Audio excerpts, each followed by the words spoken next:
Anda kembali menyaksikan debat kedua calon wakil presiden pemilu 2024. Bapak Ibu sekalian, calon wakil presiden akan menjawab pertanyaan yang telah dibuat oleh tim panelis. Ada 11 panelis yang disiapkan oleh KPU dan selama kurang lebih 1 hari kemarin mereka menyiapkan sejumlah pertanyaan.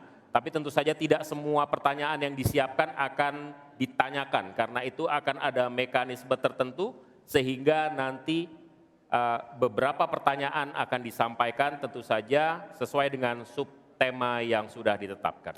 Ya, dan untuk memastikan debat berlangsung adil, pertanyaan masing-masing subtema akan diundi.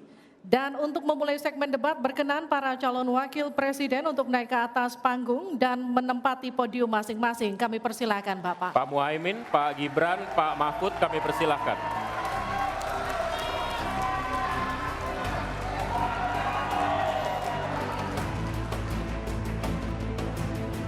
Pada segmen pertama penyampaian visi misi dimulai dengan calon wakil presiden nomor urut 2, maka di sesi ini kita mulai dengan calon wakil presiden nomor urut 3. Dan untuk itu kami persilakan panelis Alamsyah Saragih untuk mengambil subtema pertanyaan di dalam fishbowl, kemudian silahkan diperlihatkan ke calon wakil presiden dan juga moderator.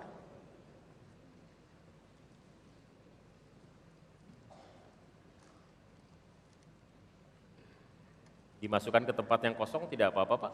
Iya. Tarik saja biar cepat. Yes. Silakan diperlihatkan ke calon wakil. Hanya cukup di tempat Bapak, diangkat saja Bapak. Baik, tolong dihadapkan ke kami Bapak. Ekonomi kerakyatan digital. Ekonomi kerakyatan digital, oke. Kami akan undang kemudian Bapak Aditya Wardono untuk mengambil undian daftar pertanyaan dari fishbowl. Apakah A, B, atau C? Silakan dibuka Pak. Yes. C. Jadi ekonomi kerakyatan digital, C. Kita akan buka amplop pertanyaan, Bapak, masih disegel amplopnya. Dan kami ingatkan kepada calon wakil presiden untuk mendengarkan dengan seksama, karena pertanyaan hanya akan dibacakan 1 kali.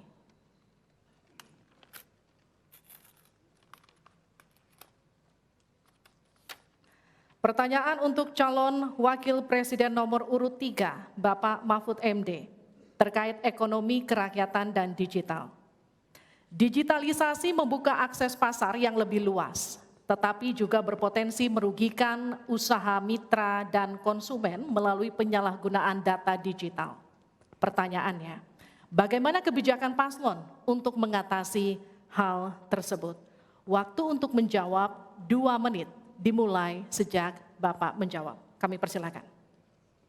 Baik, kalau kebijakan data digital, yang terakhir ini kita sudah punya 2 undang-undang yang baru, yaitu Undang-Undang PDP dan Undang-Undang ITE yang baru saja diresmikan. Tapi lebih dari itu, menurut saya digital atau ekonomi digital ini tidak bisa dihindarkan oleh siapapun. Oleh sebab itu, ya kita tidak bisa menolaknya, tetapi harus berhati-hati karena terjadi disrupsi yang luar biasa dalam perkembangan digital ini. Saya menangani kasus misalnya pinjol, di mana rakyat menjadi korban dari kegiatan ekonomi digital. Ada kripto misalnya. Kasus pinjol itu sendiri sungguh sangat problematik. Kenapa? Karena dia dibuat secara hukum perdata melalui gadget. Rakyat yang tidak tahu langsung bilang, kamu mau pinjam uang sekian? Yes. Bunganya sekian? Yes. Kalau tidak bayar sekian? Yes. Itu perdata. Dan itu banyak yang menjadi korban. Banyak yang sampai bunuh diri.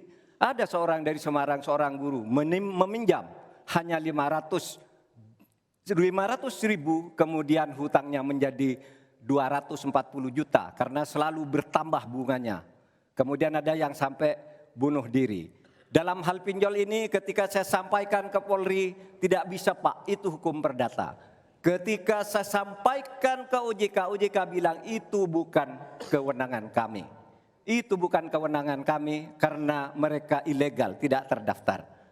Berkali-kali saya panggil, kemudian saya undang dalam rapat bersama gabungan di Menko Polhukam. Kita nyatakan bahwa itu tindak pidana dan harus segera ditangkap. Itulah dalam sehari kemudian ditangkap 144 orang di hari itu juga. Sekian. Baik, tepat waktu. Selanjutnya kami berikan kesempatan kepada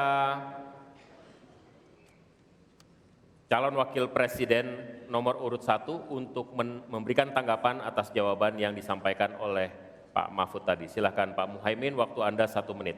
Ya, benar sekali bahwa antara perkembangan teknologi digital dengan kemampuan UMKM kita masih terjadi gap. Oleh karena itu harus ditindaklanjuti Pak Mahfud. Selain pemberantasan pinjaman online, judi online, ini pun masih harus diselepet lagi karena tidak komprehensif di dalam menangani ini sehingga pinjol masih merajalela, judi online masih merajalela. Yang lebih penting dari itu Pak Mahfud bahwa sebetulnya kemampuan untuk masuk pada dunia digital membutuhkan bantuan dari pemerintah untuk turun tangan. Menangani apa? Mulai dari literasi digital untuk UMKM, yang kedua membantu push pemasaran bagi keberlangsungan UMKM menghadapi persaingan yang sangat ketat. Di sisi yang lain, kita juga membutuhkan kapasitas teknologi kita supaya lebih bisa membantu seperti kecepatan dari internet yang sedang ada di masyarakat kita masih sangat rendah. Baik. Harap tenang.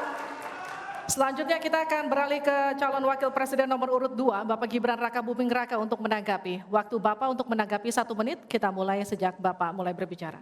Baik, terima kasih. Mungkin kita juga harus hati-hati selain pinjol dan judi online, kita juga harus hati-hati untuk masalah pencurian data. Untuk itu harus kita kuatkan cyber security dan cyber defense kita.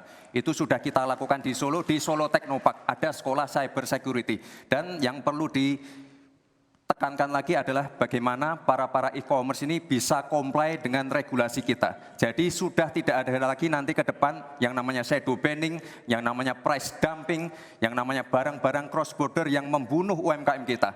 Kita ke depan harus melindungi UMKM dan kita ingin sekali lagi, karena tadi Cak Imin bicara masalah literasi keuangan dan literasi digital, ke depan yang kita siapkan harus ada penguatan SDM, penguatan manusia digitalnya. Karena itu kita ingin anak-anak muda untuk ikut andil dalam hilirisasi digital yang akan kita canangkan sebentar lagi. Mohon tenang, mohon tenang. Saya hargai jika kita semua kooperatif. Terima kasih.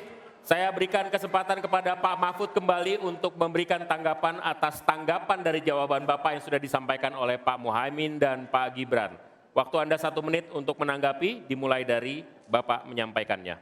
Alhamdulillah apa yang diusulkan, ditambahkan oleh Cak Imin dan Mas Gibran itu sudah ada di visi misi kami semuanya. Tinggal baca itu. Misalnya kalau bicara infrastruktur agar bisa merata tapi aman. Kadang-kala kita bicara infrastruktur itu hanya jembatan, rumah, gedung, dan sebagainya. Padahal ada 3 infrastruktur yang harus dibangun. 1 infrastruktur fisik seperti yang sekarang ada, lalu infrastruktur regulasi, kemudian infrastruktur digitalisasi. Itu penting dibangun ke depan. Sama terkait dengan itu sudah ada juga cyber security.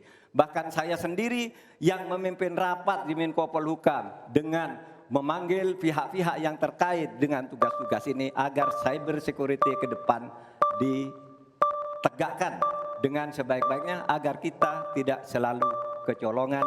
Selesai. Mohon tenang. Harap tenang. Belum selesai. Belum selesai. Harap tenang. Oke, kita lanjut ya.